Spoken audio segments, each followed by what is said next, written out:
Do you know what the Igbos call lion? Do you also know the meaning of ikwikwii? Alright, join me in today's class as we continue with the names of animals in Igbo.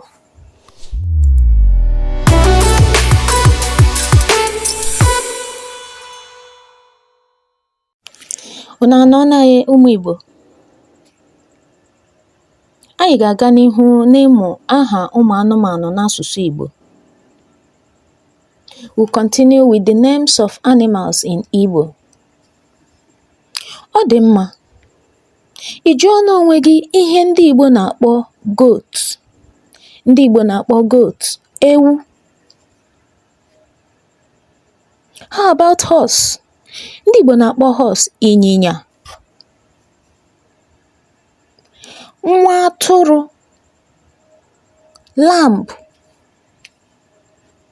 Kedu maka leopard? Ndị Igbo na-akpọ leopard agụ. Lion ọdụm. Ngwere lizard. Enwe monkey. Oke rat. Owl. Kedu ihe ndị Igbo na-akpọ owl? Ndị Igbo na-akpọ ya ikwikwii. Kwee ya ọzọ, ikwikwii. Ezi pig.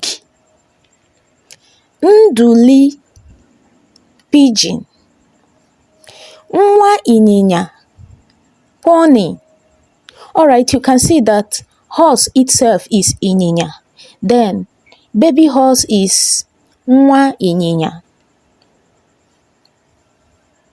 Oke ọkụkọ rooster. Atụrụ sheep. Akpị scorpion. Ọ dị mma, ebe a ka anyị ga-akwụsị n'ụbọchị taa. Ama m na ị mụtara ihe ọhụrụ.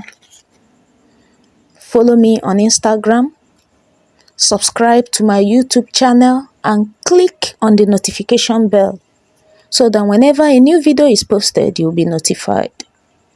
Remember, always practice because practice makes perfect. I will see you in our next class. Nọdịnụ mma o. Chukwu gọzie unu.